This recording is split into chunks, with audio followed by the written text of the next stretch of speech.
introduction by Michael McMillan, the one and only.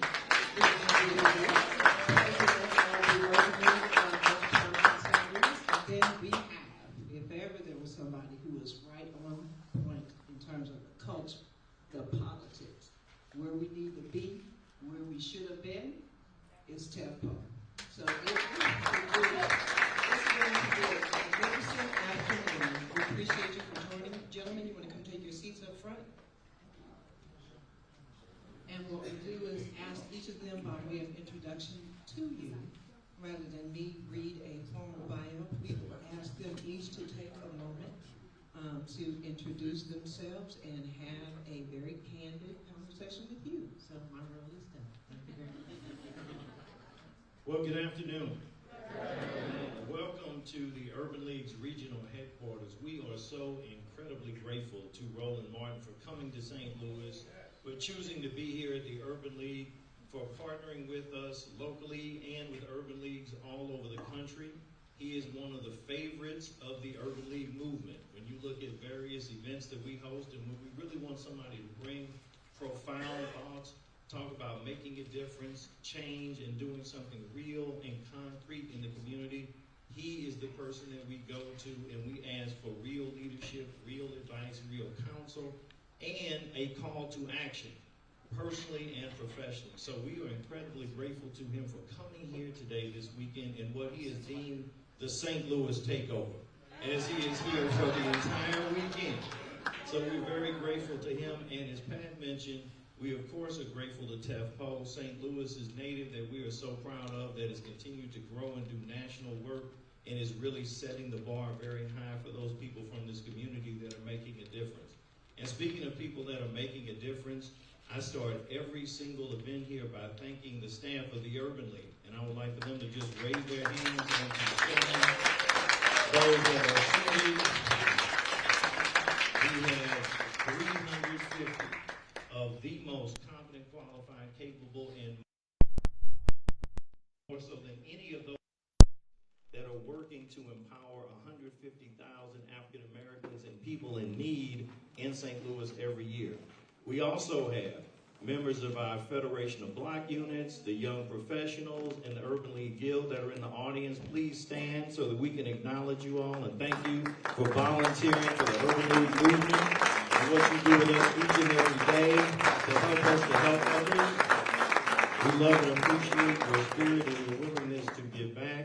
And now I introduce our man of the hour, Roland, who is just such an amazing leader, someone that I've been blessed to have the privilege of interacting with on multiple local and national occasions. Give him a St. Louis round of applause. Roland Martin.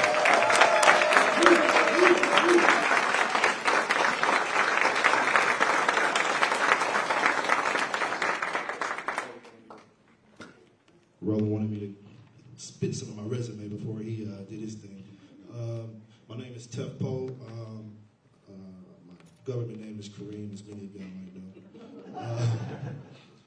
I'm from St. Louis. I was born and raised here. I was blessed to be bitten with the bug of music, the bug of poetry.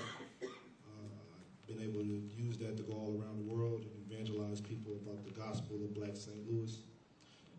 Roland has been a comrade of mine. I can't even call him a brother, a comrade.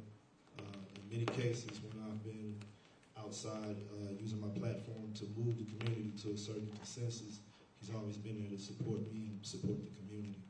And I've learned many of the great things from my relationship with Roland. I'm currently the co-chair of a program through Harvard University called the Commonwealth Program. We bring visual artists from St. Louis, Missouri. As the co-chair, I make sure that every dollar they spend goes into St. Louis. We brought 12 visual artists from St. Louis to Harvard. They all received stipends. I was out there for 4 years myself through the rapper Nas from New York. He has a program, and I was the Nasir Jones Fellow. So Nas brought me to Harvard, and I was able to use that to open up doors and take that to a whole nother level. So now I bring people from my city out there to make sure that they have the same opportunities to have.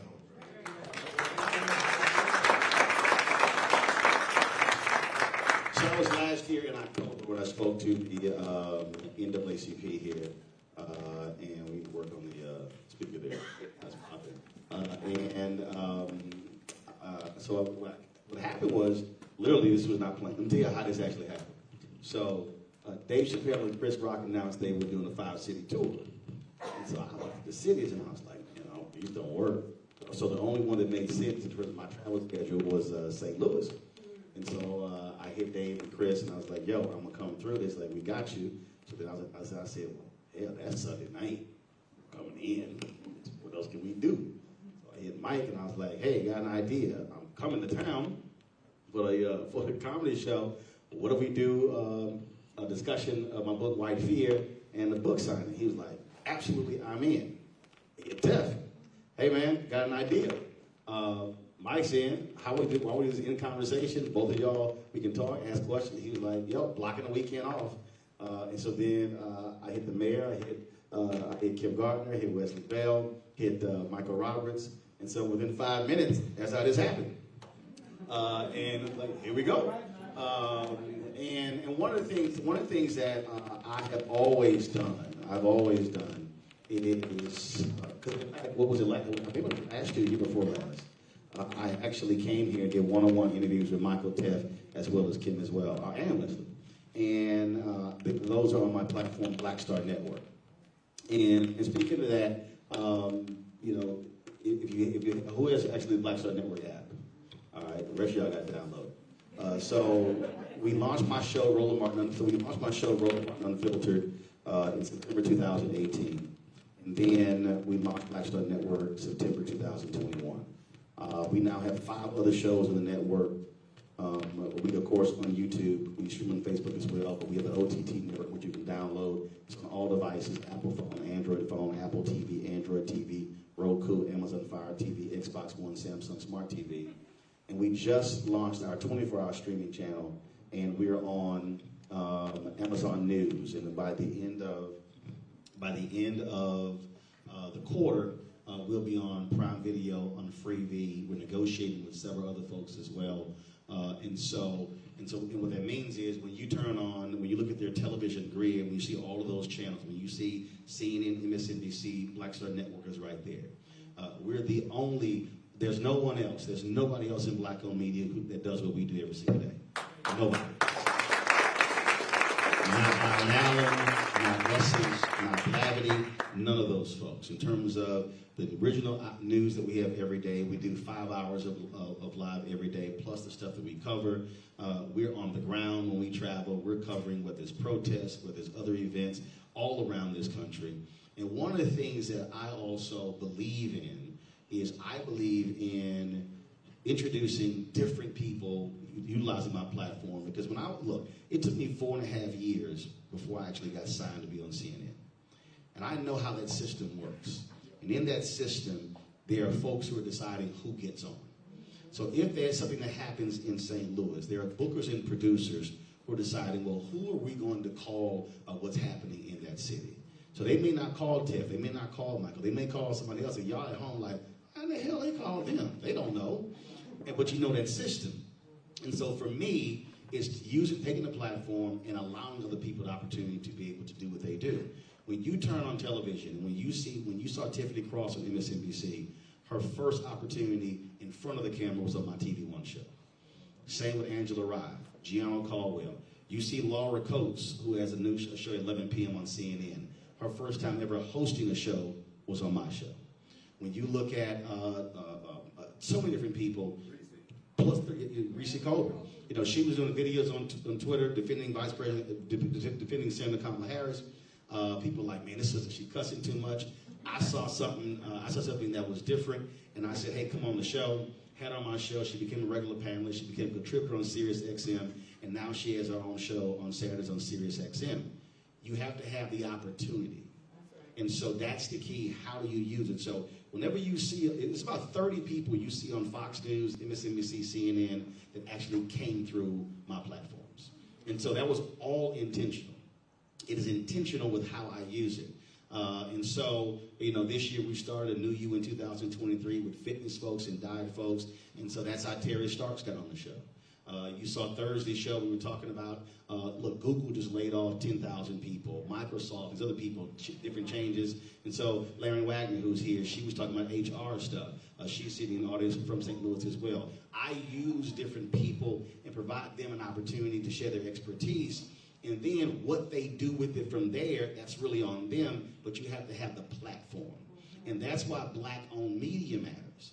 Because if we don't have black-owned media, when something happens, when Kim was catching hell, you got white media doing what they do, but then you have black-owned media that has the different ability. And then when we build that to scale, now we actually can be able to compete against the other folks. Congresswoman Sheila Jackson Lee was attacked by Fox News for her new bill, HR 61, to fight white supremacy. Tucker Carlson was attacking her. She hit me up. She says, hey, I need to speak out. I said, you come on the show tonight. 2 hours later, she was on. If the show doesn't exist, there's no way for her to counter. If the network doesn't exist, there's no way to counter. So that's why black-owned media is so critically important, because what has happened is we are putting ourselves in a position where we're asking somebody else for permission to tell our story. And that is the most dangerous thing for any group, to have to ask somebody for permission and then hope they get it right. And do understand, even with this book right now, I can tell you, black show hosts have called me and said, Roland, I would love to have you on my show, but my white producers are scared of your title.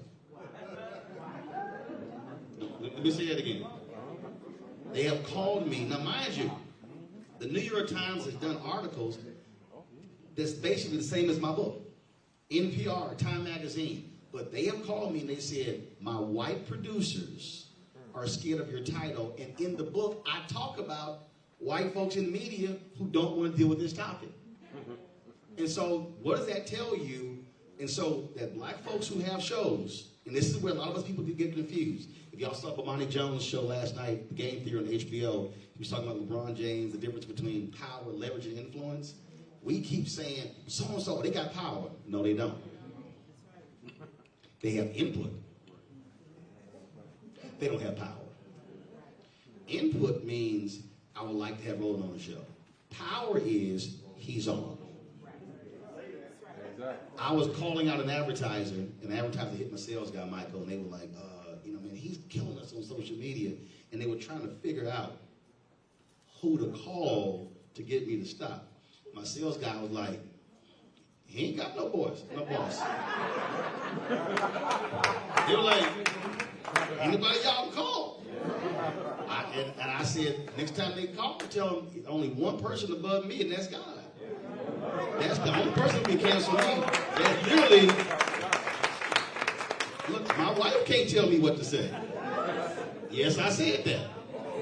Yes, I did. My daddy has texted me during my show, and I've texted him back. I got this. Oh, so you understand? I will tell my wife and my mom and my daddy, this mine. That's what happens when we own. We don't have to bow down to anybody. And that's why the platform is important. And that's why, and people tell me, man, you just said, I said the title speaks for itself. It speaks for itself. And you saw it this week in Florida with DeSantis and the AP class of African American Studies.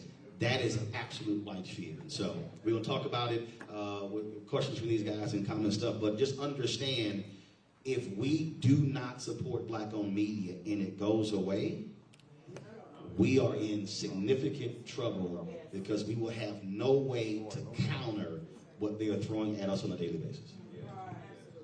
You know, Roland, all of us have watched the political shenanigans in Washington in the past month and the dysfunctionality of the Republican Party.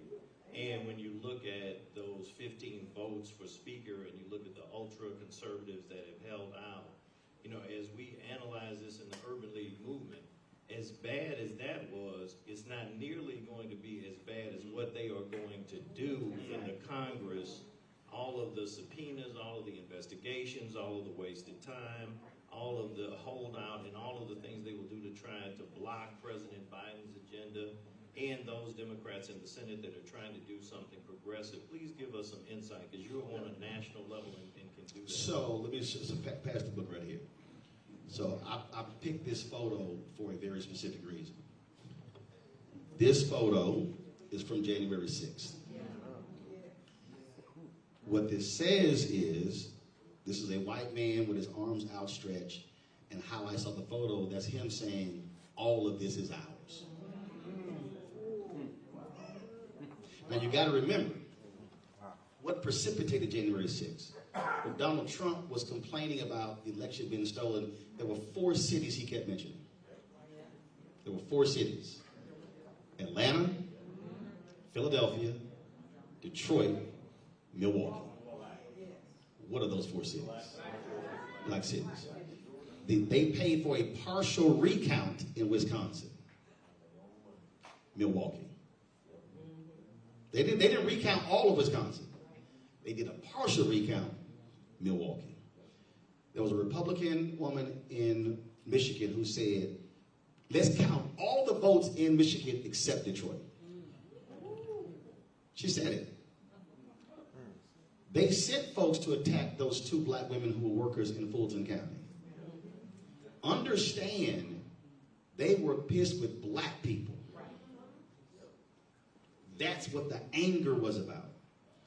The basis of this book, everything is based upon 2043. The nation becoming a nation, majority, people of color by 2043. What they're looking at power. They're looking at resources. Why do you think they undercounted with the census? Why do you think they knew they put the question on the ballot to purposely to keep Latinos from filling the census out so the numbers would be much lower? What did they do in Texas? Because of Texas population growth, largely driven by blacks and Latinos, people don't realize right now 60% of Texas is minority. But 60% of the people who vote in Texas are white. Wow. So they purposely drove the numbers down. Then, when they added new congressional seats in Texas, they rewarded all white Republicans. They completely ignored what the actual population growth was. And so, people also missed, the courts ruled that there should be a new congressional district in Louisiana that should be black. They fought that in the courts. They ruled there should be a new black congressional district in Alabama. They have been packed. There's only one black member of Congress from Alabama. They put all the black folks from Alabama pretty much in one congressional district. Now, here's what's so crazy. And understand what they're doing. In Alabama, they are now trying, and this is why all these ADOS folks and others who are attacking black immigrants don't realize what the hell that they're doing. They're now trying to redefine the Supreme Court definition of black in order to keep that district in Alabama from being created. The Supreme Court ruled what the definition of black is. Now, why do I say the folk who are ADOS and others who are attacking black immigrants don't know what the hell they're doing? Because 10% of the black population in America today are black immigrants. So if you're trying to separate black immigrants from African Americans, you don't realize that you're actually cutting your own political power, and Republicans will use that against us when it comes to the congressional seats. There are 58 members of the Congressional Black Caucus. You add Alabama and Louisiana, you're now at 60. They are the largest caucus in the Democratic caucus. That's 60 votes. You need 218 to pass a bill. So understand what is at play here and what they're trying to do. And so we're sitting here, folks are just sitting here. There's a great scene from Scandal when Joe Morton says to Olivia Pope, played by Kerry Washington, you're running around here dancing like it's a field of daisies where bombs are blowing up all around you. And so a lot of our people literally are upset. Folks are like, man, I ain't voting. I don't care about none of that sort of stuff. And I'm going, oh, Donald Trump said he thanked black people for not voting. Now, if a person going to thank you for not voting, that means, right. South Carolina. Tim was having South Carolina right now because all of this is tied to D.C. Because see, we keep focusing on D.C. They not focused on D.C. They focused on Missouri, Louisiana, Florida, South Carolina. It's all states. These Moms for Liberty, they have now taken over 10 of the 14 largest school boards in South Carolina. They have been firing and running out black superintendents. They are changing the curriculum. The presidents in Florida, 28 university presidents, just said they are pushing out anything that's DEI. That's why, so it was never about critical race theory. It was about critical race theory. It was about DEI.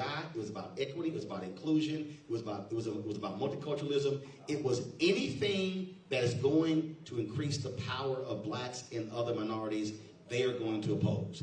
That is the absolute strategy, and we are aiding their strategy by looking at our voting numbers.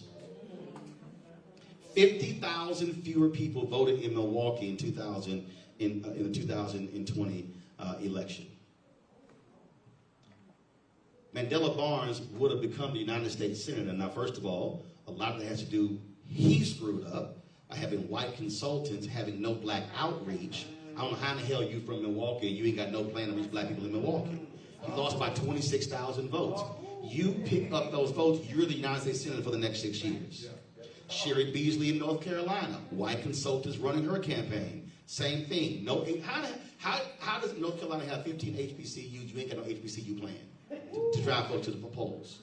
The eastern portion of North Carolina, I personally said to her, I will come into the state to help you. They never asked me to come in. I can show you the text messages. I got the receipts. Tim Brown in Ohio, I said to him for 15 months, never did it. But what has happened is when we're not voting, when we're voting at 35 and 38 and 40%, oh, they can kill. There were some counties, I was in Georgia, there were some counties in Georgia, black people were 65% of the county, they were 65% of the population, 50% of the voters, yet white voters were 49% of turnout, black voters were 47%. How are you in the majority in the county, but you voting less than white folks, and you got Stacey Abrams and Warnock on the ballot? So when we're having this conversation, we're going to have some hard conversations with ourselves, because what is happening is, as if we are voting at such low numbers, our power is literally being diluted. And so if they're voting at 40, 42%, and we're voting at 28, 30, we're losing. If we actually are voting at 60, 65, 70%, we're clearing races. Let me say it again. If black turnout is at 65, 68, 70, 75%, we're winning statewide. We're sweeping races. The math doesn't lie. Now, yes, you got to have outreach. You got to be able to sit here and have candidates who are speaking to people and the issues. But the point that I'm saying to black folks, and I hear people like, man, you trying to push black folks to vote Democrat. No, I'm trying to push black folks to vote black. Because somebody going to win.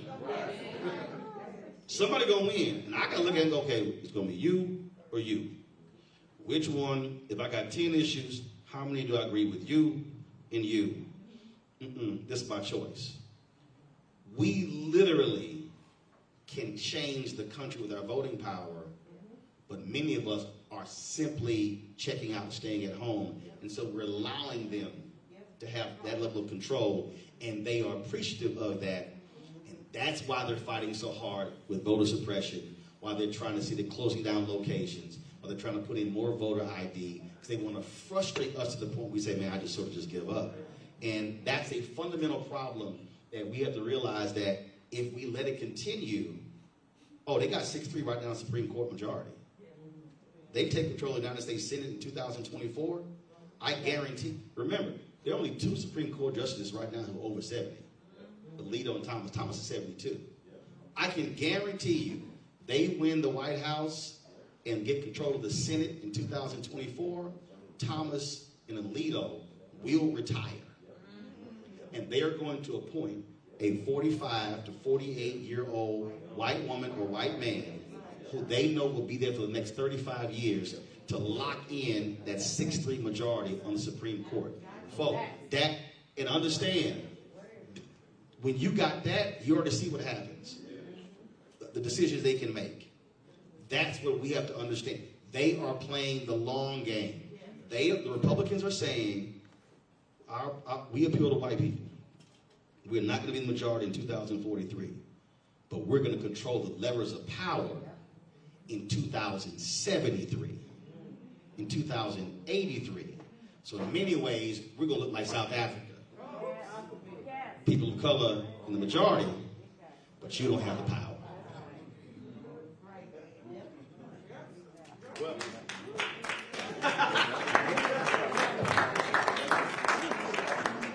Well, we have two examples of what happens when you get out and vote today, and I want to ask them to stand. Our state senator, Senator Carla May, and our prosecuting attorney, the Honorable Kim Gardner.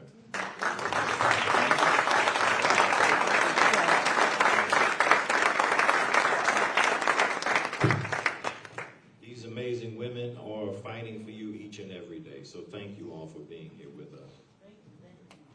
On you, Tef. I mean, the core of everything that I do involves organizing. We can ideate about the issue, we can throw stones at each other about it, but our relationship was developed out of the fact that you knew me to be a person that was wanting to have a strategic plan with addressing these issues.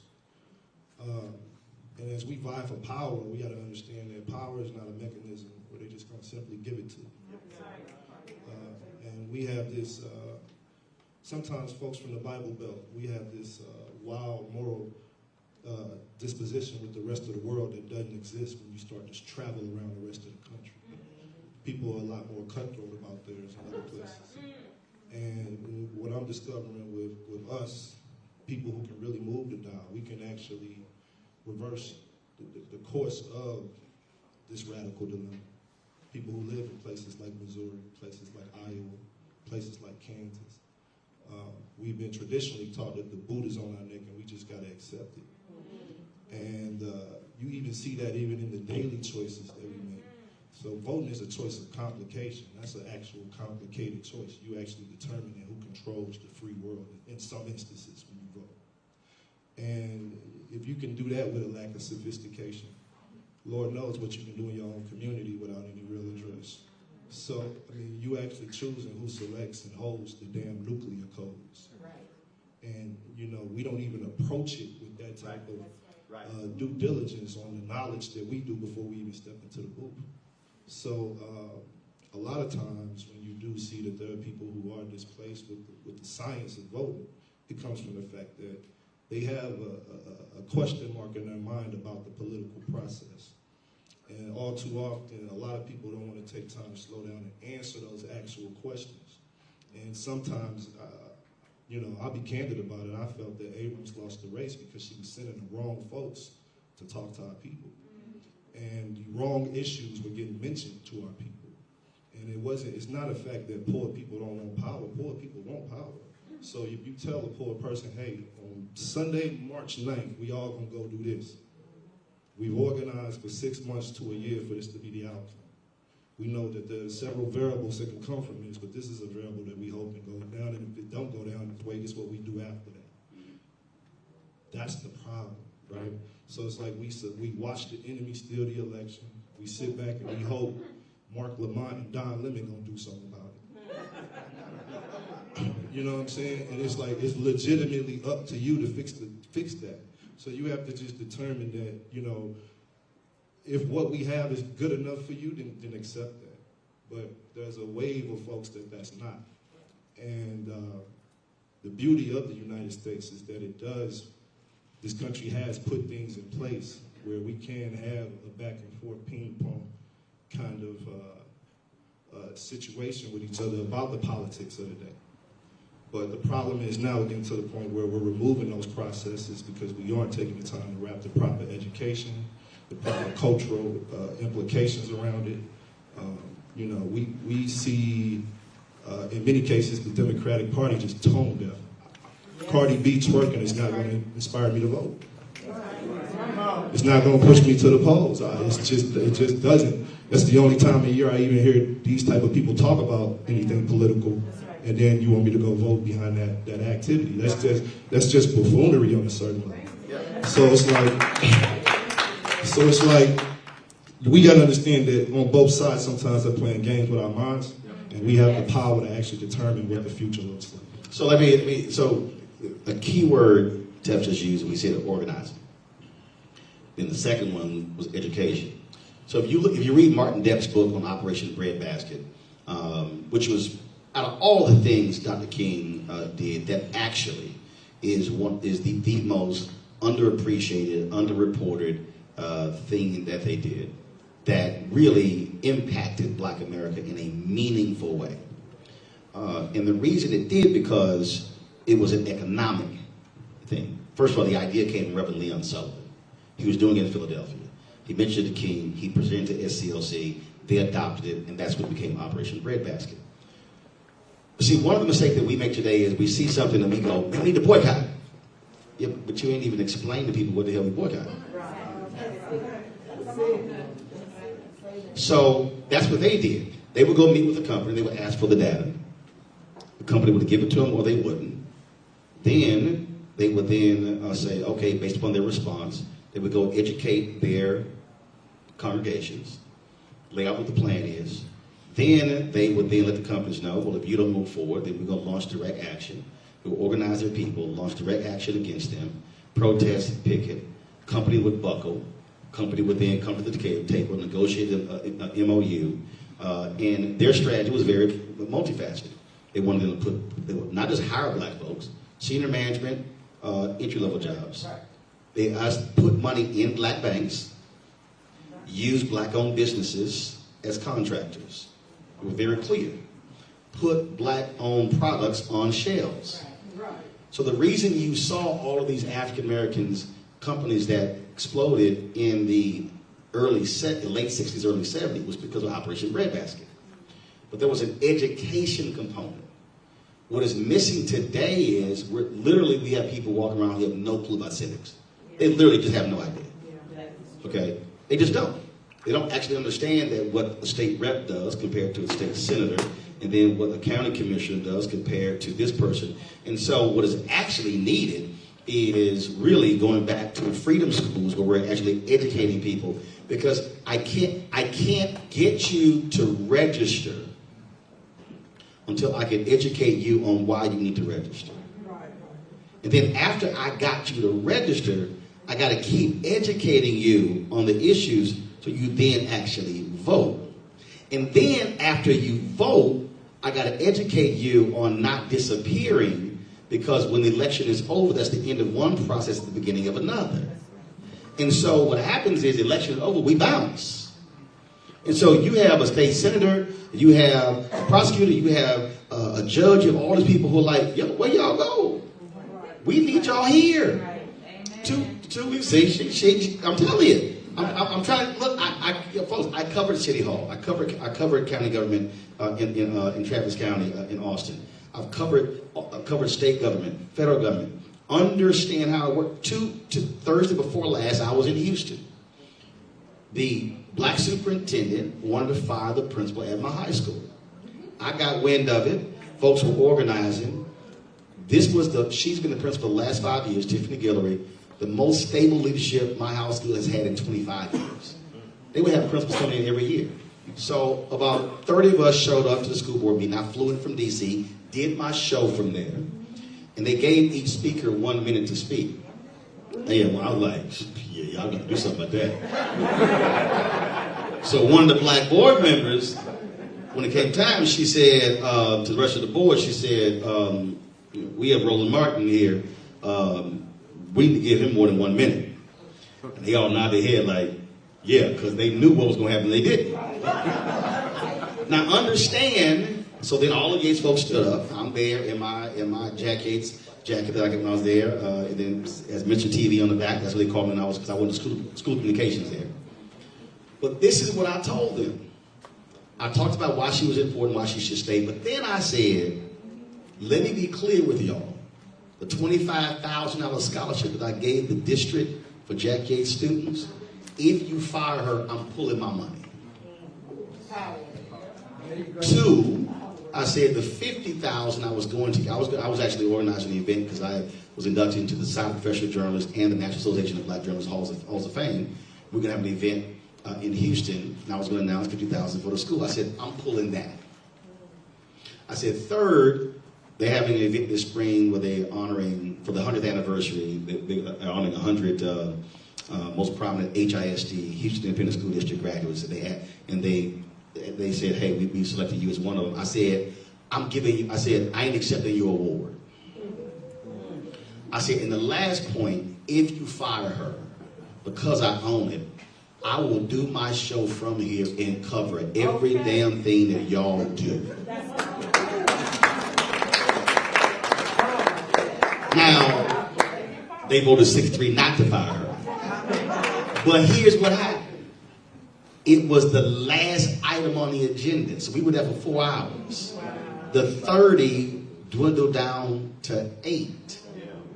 They were trying to outlast us. I did not leave the front row. I sat on the front row the whole time. That happened because we went to the school board meeting. So when you talk about organizing, I've been saying this all around the country. You got alphas in here, you got sigmas in here, you got zetas and deltas and AKAs. If the school board here and the city council here, county commission, if they've never seen a group of people coming in pink and green, red and white, black and gold, purple and gold, blue and white, blue and gold, then why we have these organizations? I'm not saying Delta Days on the state capitol. I'm saying you have Divine Nine, you've got Links, you've got Prince Hall Masons, you've got Eastern Star. That's 12 black organizations. Each one can pick which month they're going to show up in mass at the school board. So this group says, we're going to the school board meeting. This group says, we're going the same month to the county commissioners meeting. This group says, we're going here. And then you rotate. Now all of a sudden, they're like, who the hell is 100, 200 people? Like, why they're here? I can guarantee you, any political leader, any elected official that looks up and sees 100 or 200 people dressed in the same colors are going to first ask, who the hell are these people and why are they here? And when they're seeing that every month, and then we're communicating on what the issues are, now all of a sudden, stuff changes. But what happens is, we actually organize and mobilize for our internal meetings. Nothing external. And then we get mad when people say, we don't see y'all doing nothing, because we never see you. So what has to change, and remember, January 6th was organized. Yo, they had guns and weapons outside of the cap. There was a plan of action. They're still doing that. They literally are planning and plotting right now. Axios did a story where there's a group of conservative Republicans who have been meeting for the last year and a half, and they are studying every wrong thing Trump did, and their plan is they have an absolute plan of action. They want to fire thousands of government workers who control the power, not just the appointees. They have a very outlined plan if they take over the presidency in 2024. They ain't waiting. They have been doing this for 2 years. So we have to understand what is at play here. We have to understand they literally are meeting and they're funding this. These billionaire conservatives are funding this, where your progressive billionaires are out here just doing entertainment. They focus on political and economic power. And so when I talk about this notion of white fear, you cannot ignore the money. If you take over the school board, you now control the bond election that's coming up. Who gets the bond contracts? You control the city contracts, the state contracts. On a federal level, $560 billion is spent every year on contracts. $560 billion. African Americans are receiving 1.67% of $560 billion. That's $9 billion. That's what we're getting. When President Biden goes to the CBCF and says, oh, they want to increase that to $100 billion, it sounded great. It got applause. I literally turned around to Congressman Jim Clyburn. I was sitting at his table. I said, how are you going to get to $100 billion with no plan? The federal government spends $1 billion a year on advertising. Black-owned media gets 1%. They get $51 million of the $1 billion. Department of Transportation had a meeting the other day talking about this $216 million contract, and one of my guys was on the call and he asked about black-owned media, and they got an attitude. Well, here's the problem. I interviewed Secretary Buttigieg at CBC. He knew I was going to ask about the advertising money. He came prepared. So now the problem is the bureaucrats are like, well, no, we're doing this. Now, I talked to your boss who committed to this, and we got it on tape. Now, I'm going to wear your ass out. Now, again, go back to organizing. Biden says he's running again. This is the very moment African Americans should be saying that 1% is about to go up now because they need our votes. See, what we're doing is we're sitting back just, well, it'd be nice if we get, no, I'm not playing nice. I had one of my guys, he was, he did an interview. He was one of my fellow black media people, and he did an interview, and he said, well, you know, these things take time. And I called him, I was like, say, bro, your ass 78. I said, bro, you 78. As a black man, every day over 72 is a bonus. I said, what you mean? I said, no, Doc. I said, I'm 54. I ain't trying to wait. Well, no, I want to enjoy the money now. I said, so what are you doing? I said, we got to be applying pressure, maximum pressure. No. King's book was why we can't wait. No, now. And then when they say, well, we can't find them, that's when Mike goes, no, here, and which also means you apply pressure to our black elected officials and white. Say, what Maynard Jackson said. Maynard Jackson said tumbleweeds will roll down these runways before this airport is rebuilt without black participation. He changed the economics of Atlanta and Georgia and America, because when you look at construction contracts, the rules are you can't bid on a prime contract unless you've been a prime. Well, if you're always a sub, you can't be a prime. Right. They broke the contracts apart to allow black firms to compete for the smaller contract to become the prime. Now you can bid on up. That's why Herman Russell Construction is now a national construction company, because of that singular decision. He did something as well. Y'all can do this. Y'all can do this in St. Louis, and this is actually not tied to race. Maynard said, banks come in. First, he said, y'all need some black people in your board of directors. They said, we don't know any qualified to sit on our board. He said, not a problem. He said, city treasurer, step in. I need you to remove the city's money out their banks. Right. They were like, oh. He said, you can't do that. Like, actually, I can. Every bank in 2 weeks found a black person on their board. But then this is what he did, and this is what you can do right now in St. Louis, and you can actually tell the mayor and the city council this. And this is race neutral. If this happened in Atlanta, Tev has a black firm company. He can't float his business for 6 months waiting for the city to pay. Banker over here, the Maynard said, we gave them the contract. You got city money in your bank. We need you to extend a line of credit to them. Y'all know we're going to pay them. So you're going to get your money. but he needs to be able to float his business. They objected. He said, city treasurer, pull our money out. We are complaining about lack of access to capital.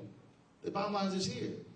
The mayor and the city council can simply say, if you are a bank that is receiving deposits from taxpayers, we're going to require you to do deals with any firm, including minority firms that get city contracts, to extend them lines of credit to be able to grow their business. They can't say that's affirmative action. It's not a quota, because I said city contracts. That's one way you fight this battle, but that's organizing. As long as we are living in our silos and Sigma's over there and Alpha's over there and Prince Hall Mason over here, and all of our groups are over here, and the NAACP is over here, Urban League's here, it requires organization and mobilization. And when we roll up 300, 400, 500, 1,000 deep, they're counting votes.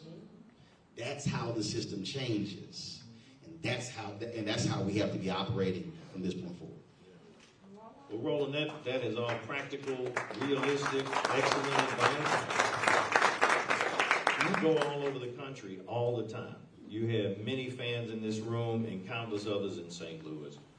Who are some of the young elected officials, the new elected officials that you think are really getting it right, that we should be looking out for as leaders in the future? Well, you got young brothers and sisters. You got a sister who's in DeSoto, Texas, who's a young mayor, brother in Little Rock, Woodfin, who's in Birmingham, so you got folks who were there. But again, the problem still comes in that those are individuals.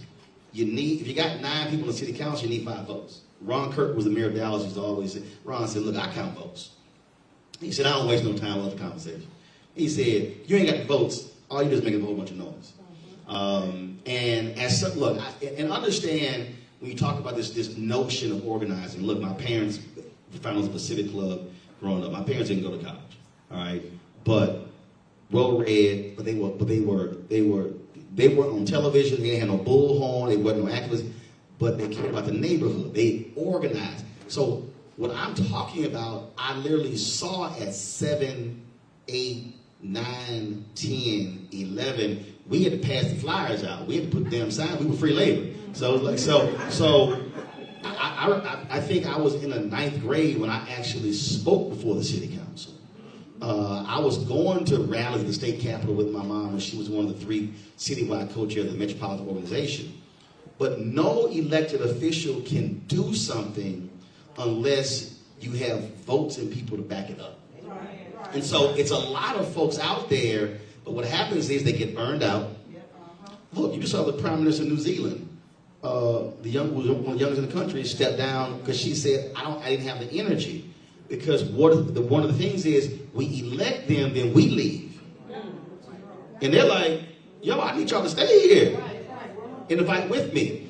And we go, yeah, now it's your job. No, I need you to still be here. And so it's a constant state of organizing and mobilizing that has to take place. And that's just really, that's why I use my show the way I do. In terms of constantly I'm focused on teaching and educating so people understand how, and this stuff, it really is basic. This is not complicated. It's just basic blocking and tackling. It's just do this is going to likely be the end result. But you got to be committed to actually doing it. And then you got to see that thing through. And then you got to say, okay, what's next? And so that's why I'm so passionate about this, because everything that I'm focusing on today is actually not about me. It's literally about my nieces and nephews. This is a generational thing we're talking about. I mean, again, they know exactly what they are doing. And they are moving while a lot of us are just sitting here just chilling and like mad and frustrated and upset. Even let's talk about the Democratic Party. Black people, do you understand the 2 highest voting groups of the Democratic Party? Black women, number 1. Black men, number 2. That's not their party. That's ours. So the problem is the people who are the 2 highest voting groups of the Democratic Party are going to them head bowed, eyes barely looking up saying, can we get this? As opposed to walking to the door saying, all right, what the hell are you about to give up? I'm telling you, this is all across. Numbers do not lie. Black women are the highest voting group for the Democratic Party. Forget all this other nonsense about black men are number 2. So why aren't we moving in our power, demanding, no, who controlling the money? Because it's all a money game. Come on. It's a money game. The campaigns, that's why I've been purposely saying white strategists. Because they're the ones who control the money. And so my deal is, I'm going to keep calling you out, and I'm going to keep saying that's why you're losing. But we literally are hoping somebody, no. You got to look, you can't show me nothing in the history of black America that we did not get by having a Jackson vote up. I don't care. Take your pick. Frederick Douglass says power can see nothing without the man, never have, never will. It requires us to literally walk. I've been in meetings and people kind of like, damn, bro, like you're going hard. I'm like, no, I'm actually going easy. Because we have been conditioned as African Americans to not beg, to accept. We know we need 500,000. I was in Wichita Monday. Black state senator in Kansas said she asked the governor, before my speech, she asked the governor for 5,000 for the Urban League. I was like, I went, oh, you asked for how much? And I said, what? And this she told me, she says, and I said something, she said, you know what? I really wasn't thinking. I said, no, that's not true. You were. I said, you knew it was a bigger number, but you negotiated against yourself and said, oh, I can't ask for that because they're not going to give us that. So I said, so you lowered your number to 5. And the governor literally was like, she literally was like, 5? She literally negotiated. So when she said, I wasn't thinking, I said, no, you did think. You negotiated against yourself before you even asked. I said, I'm walking in asking for 500,000, 5 million, 50 million, or 500 million. You can either say yes or no, or we can negotiate. But that's literally where we are. So what we have to be doing is when we see that young brother or young sister who's running, we would let them know we got your back, but we also are expecting you to do some things in return.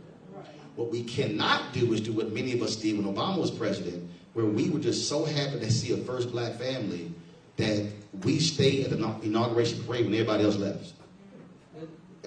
Everybody else was asking for stuff. I was actually in conversations with black people, and they were like, man, we can't really, we can't really ask for that, because, we can't, because the white folk, he may not get a second. I said, hold up. You scared? I said, I'm confused. Doc, I'm in Miami, and it's a 20 people at this dinner table. Everybody got multiple degrees. You got professional athletes. You got business owners. And I'm sitting there, and I'm like, all y'all high? They said, we can't ask. No, Doc, he got a lot on his plate. I said, we put his ass in there. I said, that's why you got staff. I said, so y'all going to wait till the second term to ask for something? I said, I'm confused. And I said, but this is what I said, help me out. So y'all don't want to ask for something out of fear that some white folks you ain't never met might vote against him because of what we asked for. I said, all y'all stupid as hell.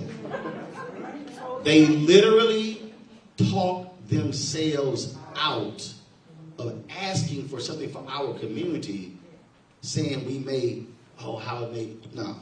When I went to the look, he know. We had a meeting, 2013, $23.09 billion in small business loans were handed out. Black people got $385 million. It was a front page story in March of 2014 in the Wall Street Journal. I go into Raleigh, North Carolina for a Radio 1 event. I see it. I immediately hit the White House. I'm like, yo, I need somebody on Tom Jones on Monday and on my TV One show discussing this. And I'm talking about it. I was like 911. I said, ain't no way in the hell $23.09 billion in small business loans were handed out, and we got $385 million out of $23 billion. They were sitting here playing games, and I was like, so then they haven't nobody come on my show. So I'm on their behind every day. And I'm telling y'all need to understand, I do not play. I sat in the old executive office building with one of the folks, and I said, I want you to hear me loud and clear. And I'm gonna give y'all a quote. So y'all know I cussed. No, I'm telling you, I looked her dead in the eye, I said, I want you to understand. I'm going to be talking about sports, and I'm going to bring that money up. I'm going to talk about Hollywood. I'm going to bring that money up. I said, I want you, and I said, I need you to look at me while I'm talking to you. And she looked at me. That's exactly what I said. I said, I will fuck you at every turn until somebody fixes the money. I said, listen to me clearly. I will hit y'all every single day. And she was like, got you. I said, I want you to go tell everybody else in the White House. I said, no, I would, because understand, it was $23 billion. 90 days go by, we got a meeting in the White House, all these radio people, and I'm sitting there I'm like, yo, I'm here about the money. Because y'all understand, it's only one federal agency that shares along the White House. Treasury. Right next door. It's only one. Not defense. The money. White House is power. That's money. So we're in the meeting, and they all happen to be here. I ain't happen to be here. I'm here about the money. They knew what I was going to ask. Hey, I asked Obama a question. It was off the record. I can't say what he said, but let's just say he pissed me off with his answer. And I shut him and looked back. He looked at me, and I shut him and looked back. And we went at it. And then he's like, well, I'm sure somebody around here that can set a meeting up. I was like, yo, I've been trying to get that meeting for 90 days. You're supposed to respond to the phone calls. And he shot me a look. I shot him one back. I was like, dog. See, we were hyped because he was the first black president. We forgot he was the 44th. I was in the meeting saying, no, you the 44th. I'm going to ask you about the money like the 43rd. I would have the 43rd. It's the same thing. So we have to be willing to challenge black elected leadership to say, oh, no, you got to deliver. And that's another, we're scared to do that sometimes. Man, we have, the sister and the brother. No. I need you to show me the money. Period. That has to be our mindset. We love you, we appreciate you, but if you're not delivering, we will take you out. That's just, otherwise, why are they sitting there? That has to be our mindset. I don't care who it is. I don't care. And so, hey, I never got invited to the Obama's birthday parties. I didn't care. Because understand, he was only going to be there for 8 years. That's it. That's it. Just 8. Maximum of 8. I need to get what I can get while you're here. That has to be our mindset for every elected official. While you're there, you're delivering. And you don't ask for small stuff. Our HBCUs, this literally, I'll make this point for tough, speaks to our question. Black people, every black person in this room has a survived story. Man, we grew up, we ain't had this, we ain't had that, but our folk made do. All of us have that story. I'm sick of those stories. Man, my grandmother, my grandfather took one chicken and fed all people. Damn that. Roland want to have a story like, yo, we had 11 chickens. We had extra meat. I want to have thrive conversations, not survive conversations.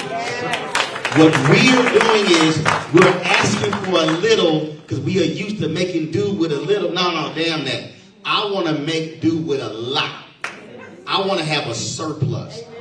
In my business, I'm about profit. I ain't about a 2% profit margin. My profit margins are 30 through 40. I sign a contract, I ain't spending 98% of it. I'm spending 65% of it. We keeping the 35 as profit. It's the same thing. That has to be our mindset. Otherwise, we will continue to have broke communities.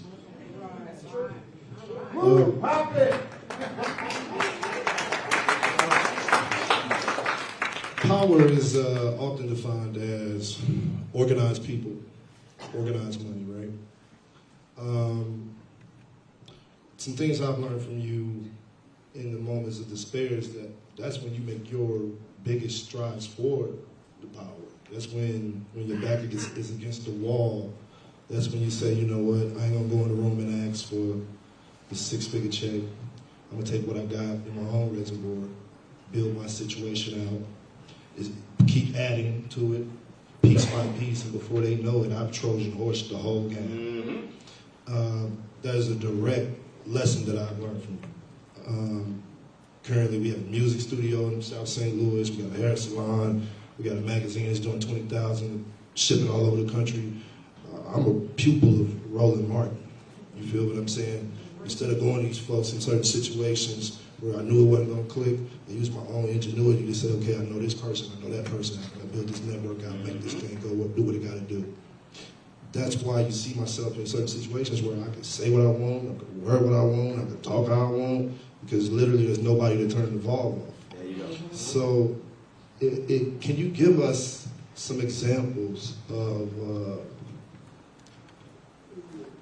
what is your mindset when you in this situation and you know, look, man, I ain't going back to regular work tomorrow. That's literally just. Look, when TV One, I'm actually got to take before that. When I was at CNN at a meeting, and John Klein's a great guy. He's president of CNN US since 2009. We had lunch at an Italian restaurant across the street. He says, I mentioned Tom Joyner, I mentioned the stuff TV One. He's like, when you gonna give all that stuff up and focus on CNN? Now, mind y'all, when I signed with CNN, I signed a 2-tier contract. I signed a contributor contract, and I also signed a show host contract. So I was being paid $250,000 a year as a contributor, but the top out at $283,000. Show host contract began at $600,000. So it gave me a show that was what I was going to start making. So when he said that, I said, "When you gonna give me a 5-day-a-week show?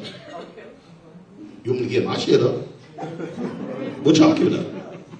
Literally." And then I said, "And if you give me one, I'll think about it." I didn't say I'll do it. I said, I'll think about it. And they came to me, they wanted me to do a daily segment on Wolf's Situation Room. I was like, great. I said, it's cool. I said, normally when I travel around the country giving speeches, governor might be there. I said, CEOs are there. We can incorporate that. They said, no. This has to be in studio. I said, hold up.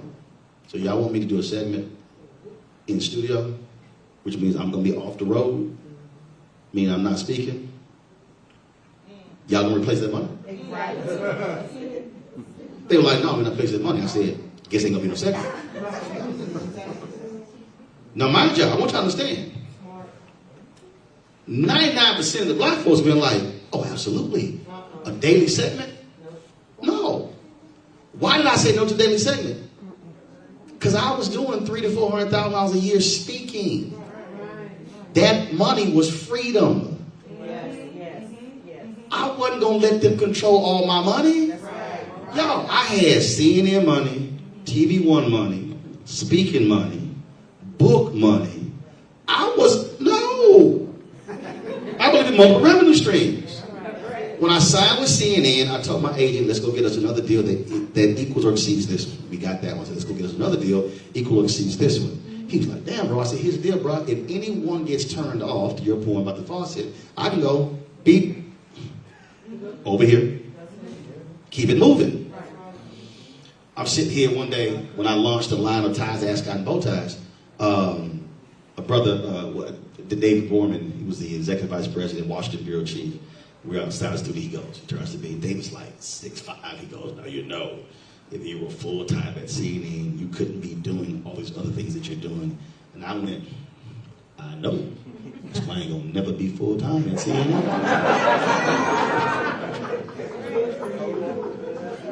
They were like, who is this? I had another encounter. Scott Matthews, when I filled in for Campbell Brown, he was executive producer, so it was some BS, and he's like, well, I really think you should look at this opportunity a lot differently. He was talking to me in a very patriarchal manner. I said, whoa, Scott, let me help you out, player. I got 5 lines of revenue. Y'all number 3. He's sort of sat back. I said, you're number 3. There are 2 above you. So I need you to understand. I ain't got to do a damn thing. That was it. There was a sister who worked there. She said, Roland, she said, there ain't been a black person like you ever worked here. Because I could walk into that building and challenge them on all sorts of issues because they didn't control my money. But they also didn't control my voice. I get a phone call. It said, hey, we can't find, out of all them show hosts and correspondents, they couldn't find nobody to go interview Winnie Mandela in Birmingham, Alabama. A church was bringing her in, so they called me. I was like, yeah. So I fly to Birmingham, Alabama. I got 20 or 25 minutes with Winnie Mandela, which was hilarious. And she was absolutely a flirt. She was cracking me up. So interview her. So I didn't go back to the airport, fly back. So a couple of days later, I get a phone call. Yeah, we saw the interview. We got a problem. Why didn't you ask her this? I said, why the hell y'all didn't talk to her? I asked her, what the hell I wanted to ask her? And they literally said, well, we ain't running the interview. I went, bet.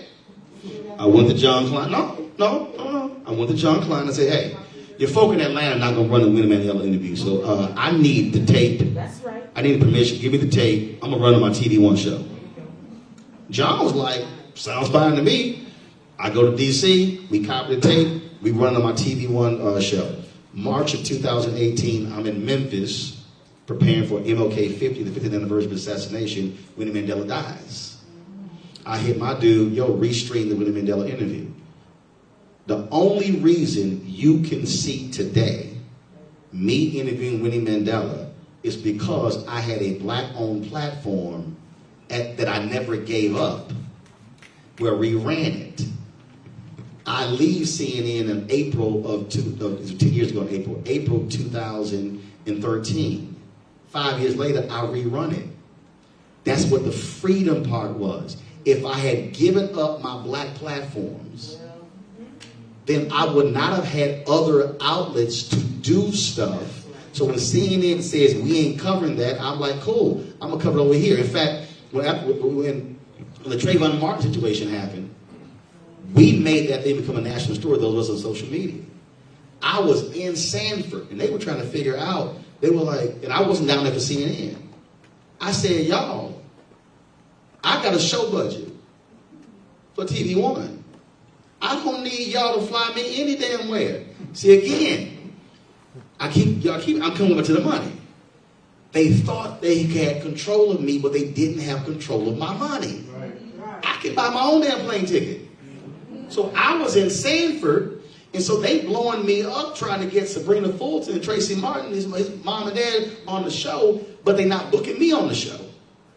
So Anderson Cooper's booker, and I said, hey, bro, don't call me again.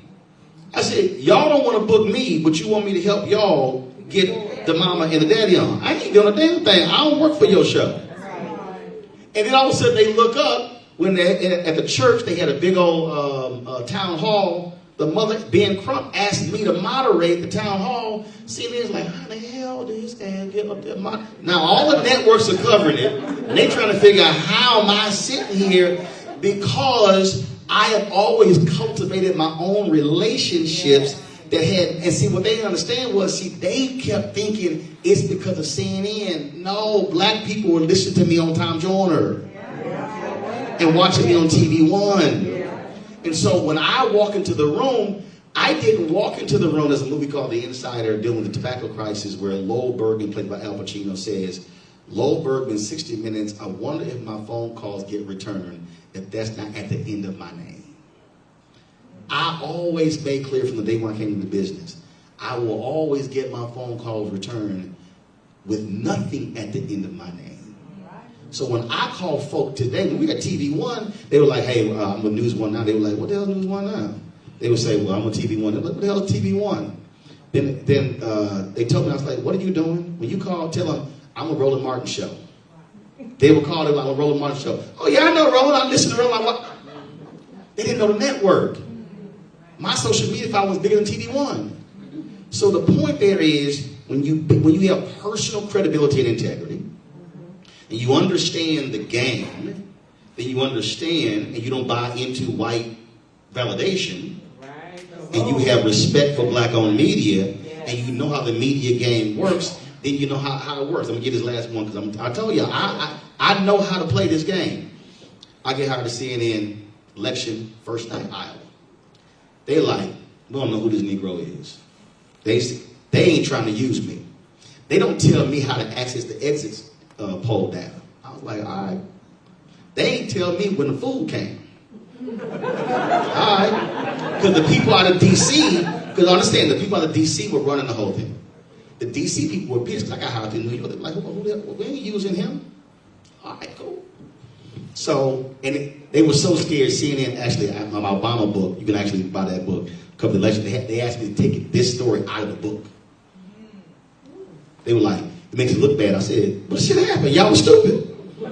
Rick Davis like, yeah, but it makes us look foolish. I'm like, because y'all were foolish. So let me tell you what they did, straight up. So it was 7 o'clock. I was like, fine, look downstairs.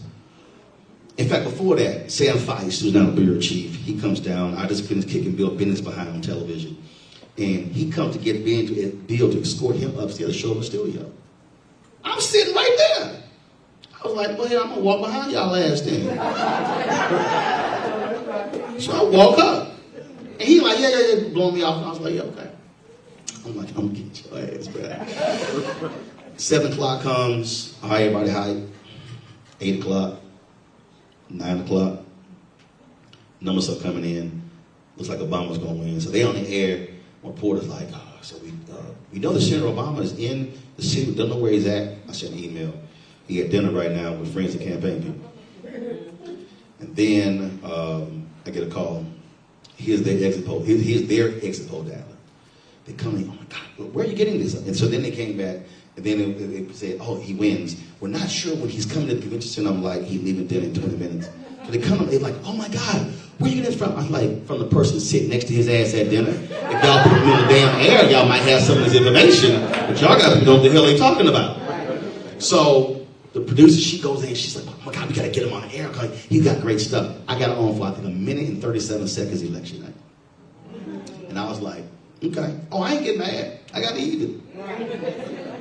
I had already been promised. So then Obama wins, and they come to me and they say, hey, can you get a beeper with Obama? What that means is, can they call, not do a video, call him? I was like, yeah, I hit him up. I hit the Obama people. I said, if any one of y'all say yes, I'm cussing everybody out. I said, y'all better not agree to shit unless I'm sitting on that damn desk. They're like, Roland, we ain't talking to nobody tonight. I'd already gotten the word that I was going to do an interview with him the next day. Y'all might remember, he wins Iowa, but he basically loses his voice. But I had the only interview with him the next day. They did no interview. So I'm sitting there. The problem is, the interview was at 2 o'clock at a morning show on WVON radio. So I'm sitting there and I'm like, damn, how am I going to see him? How am I going to work this? Then it hit me. I said, they wanted him to call into the control room last night. I said, I know what I'm going to do. He going to call into CNN to the control room. I'm going to stay in the same spot Wolf stood in last night. And we're going to put his picture on the wall just like we would do last night. And I'm going to do the radio interview on television. And we're going to shoot it. And then they can use the radio interview shot like it's a TV interview, and I'm the only person standing there doing the interview. So I went to the president seeing he was going to say it. Nobody in America had interviewed Obama after he wins Iowa. No brainer. He going to say, hell yeah. So I go, John, got an idea. Love it. Absolutely. They start moving. Producer hits me up. Hey, this is awesome. Can we call this a CNN exclusive? Nope. I said the interview is for WVON radio. Y'all can call this a WVON radio Roland Martin exclusive. You only got access to it because I work here. I wouldn't let them put their name on it. So they're like, we gonna run it. They're like, hell, we gonna run it. We gonna run it. So they ran. When it ran, I got the only one in the country.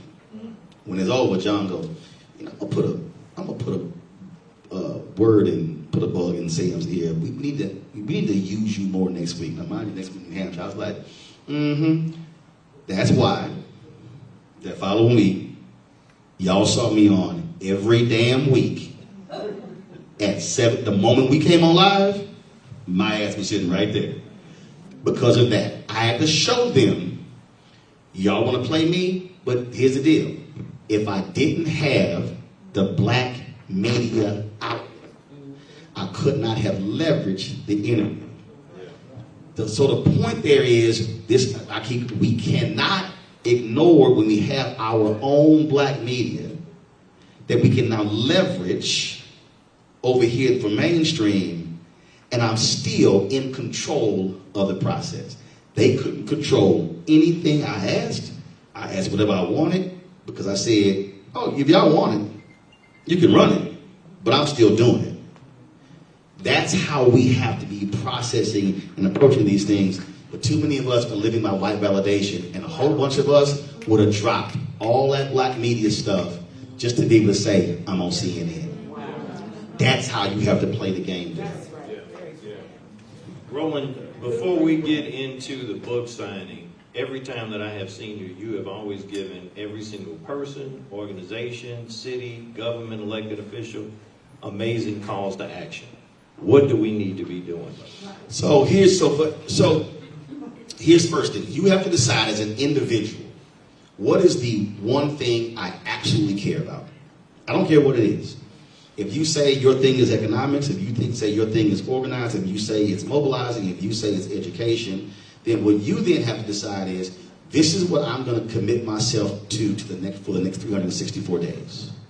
And then what you then say is, okay, who's already doing that? Everybody running around talking, I want to start a nonprofit. There's a nonprofit waiting for you to show up. So you need to align with existing groups, because Kwame Ture, Stokely Carmichael, said, you cannot show me a single black person who has ever achieved anything that did not do it through an organization. We make the mistake when we think that we are individuals. Def saw it, cats who were in Ferguson came out, no, I ain't part of no group, I'm just me. Nothing, because you have to have the organization infrastructure. Look, there were a lot of young folk who were like, oh man, we ain't doing that stuff like the Urban League and the NAACP, and they old school. I'm like, but they're still here. I'm like, y'all ain't gonna be here in 3 years unless you have some infrastructure that's in place, because when you get tired, somebody got to pick up the mantle. It's a whole bunch of black activists learned after Ferguson why infrastructure matters. So you then have to now align with groups that are like-minded. And here's the deal. They're not going to do everything that you want to do, but you have to come to a point where you say, what can I achieve with them? And now begin to work on that, and now set realistic goals in terms of what it is I'm trying to achieve. Where we get frustrated, because I spoke at my parents' church in Houston. It was a men's night, and it seats about 2,500, and it was about 400 brothers there. So God came, he said, man, this is awesome. He said, man, this place should have been packed. I said, whoa, bro, why are you stressed? I said, I wasn't stressed.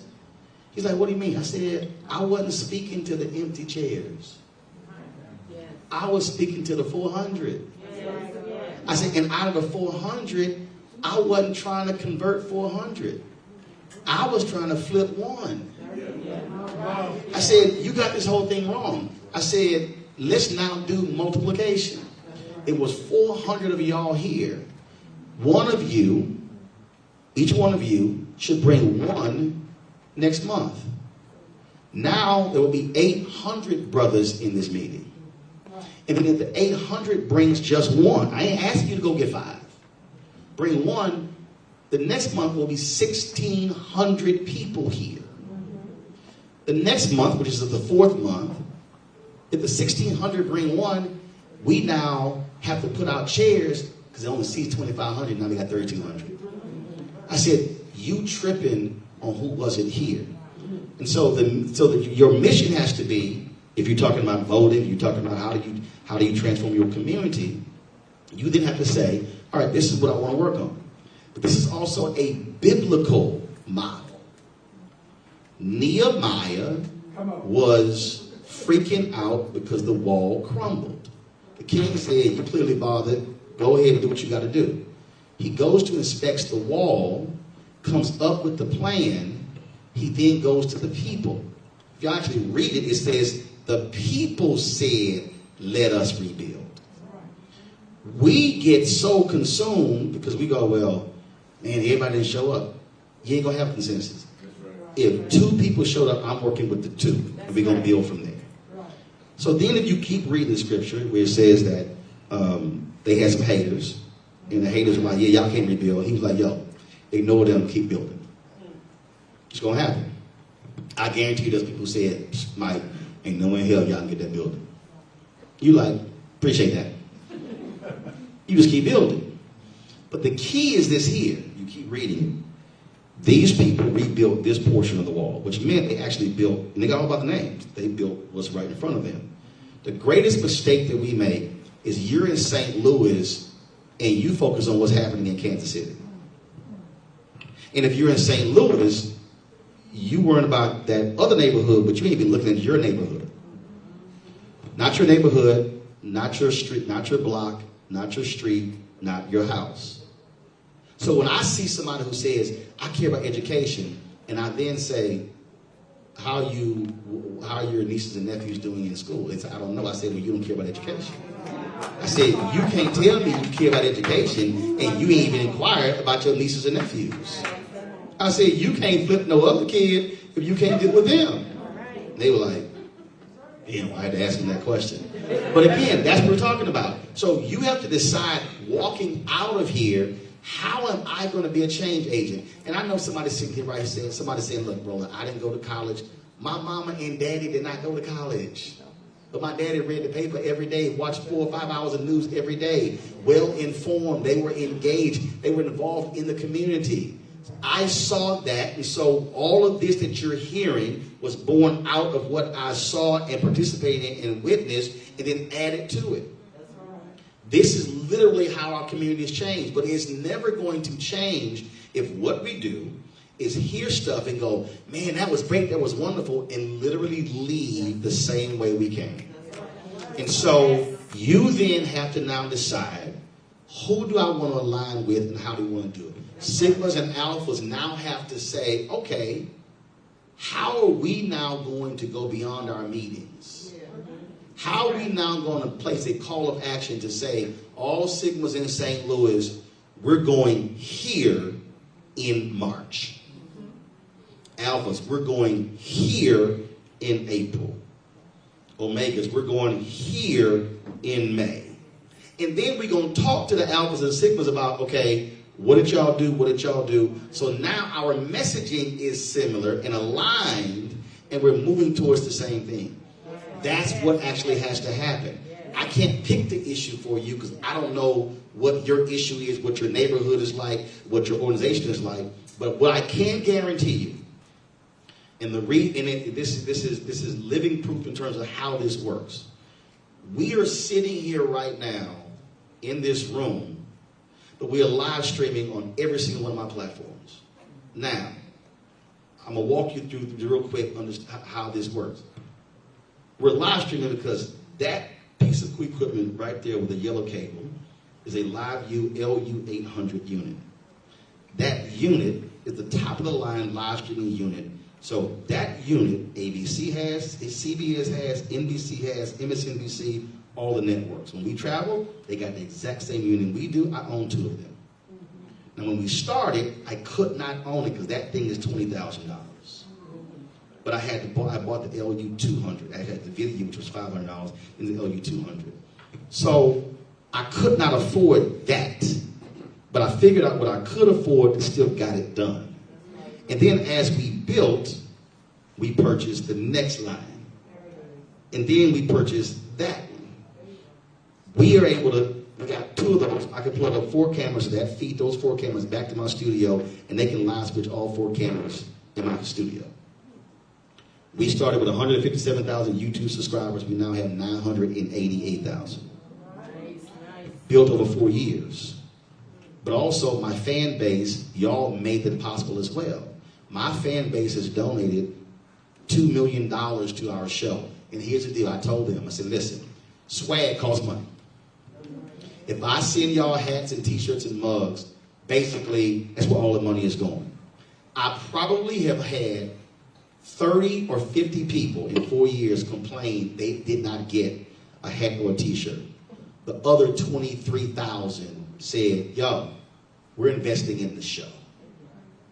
So we built this thing methodically, and it was literally step by step by step. We didn't overextend.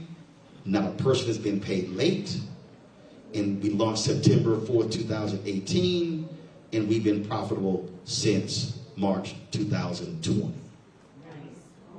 Nope, you ain't gonna find many black businesses that actually can say that because of how we built it. So how I built the company is the exact same way you organize. It's literally, I wasn't stressing on what I couldn't afford. I said, I can afford this. I'm going to give a top quality product, and then we're just going to methodically build this thing up. And so you're going to look up a year, 2, 3, 4 years later and go, we accomplished all this?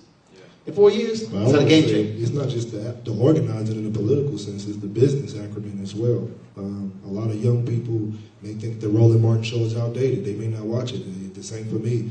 I get so much game, especially in the realm of business as a young black man for Roland Martin. It's ridiculous. So definitely check it out on that level. And so, and then for the folk who say, oh man, you old media. I'm like, okay, I'm good. It's a whole bunch of people call themselves new black media. But guess what? If you actually add all of, it's about 5 or 6 of them. The 5 or 6 of them don't equal mine. But here's the piece though. I'm good. Y'all go do you. That's right. I'm good. I have no problem. Look, they talk about me like a dog. Knock yourself out. You should call them the so-and-so show. No, I'm good. I'm like, I don't punch down. Hello. Like, I don't have any interest. If you think what I'm doing is bad, okay, go do you. Let me see what you got. Here's what I do know. Not one of them are on 5 days a week. Not one of them, if something go down, not one of them, when Kim was going through hell, broadcast from here. Not one. So when people, that's why, going back to Nehemiah, I don't worry about haters. Because if you go back and read it, when they were building and they were successful, the haters said, oh, we could have stopped them. Nehemiah said, keep building with one hand, but keep the other hand on your weapon. Y'all think, it's in Nehemiah 2, 3, and 4. Y'all go read it for yourself. So the point is, whatever you do leaving here, you're going to have haters. And they might actually be in your house. Or your fraternity, or your sorority, or whatever. Or in the urban league. And all you have to do is say, you are more than welcome to go do your own thing. But we're going to be going here. We're building. And if you go back, again, if you finish, you read Nehemiah, when they finished the wall, everybody who contributed, name is mentioned. Ain't no haters mentioned in the scripture. So no matter what you do, there are going to be some people who are going to tell you can't do it, it ain't going to work, and you're like, cool. But then when you're done, and when they start doing a roll call, when they name they mention, You just look over and go, we're going to celebrate the people whose name got mentioned. You focus on that, I guarantee you will change your street, your block, your neighborhood, the city, the state, and the country. But it will not get done if you don't show up and show out. Thank you, Roland. Thank you. Let us give him one more big St. Louis round of applause and show him the love that he deserves here in this community for what he does all across this nation, each and every day. So as we get ready to step outside and do the book signing component today, we just want to thank him. We also want to thank Tepo, who is making big things happen across the state. Appreciate it. And let me thank Michael and Tep for doing this. They didn't have to do it. And so I appreciate them doing this. They could be doing anything else today. And so I absolutely appreciate y'all doing it. So thanks so much. Thank you. And then we also have refreshments out in the hallway.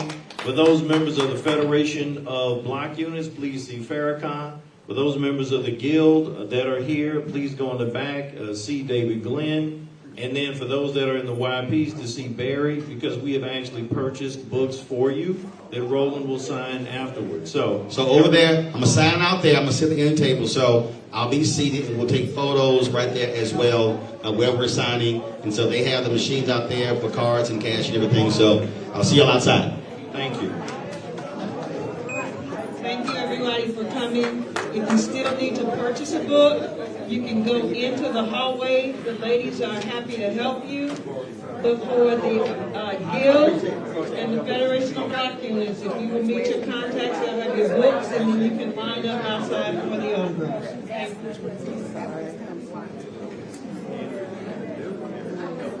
Thank you.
Yeah,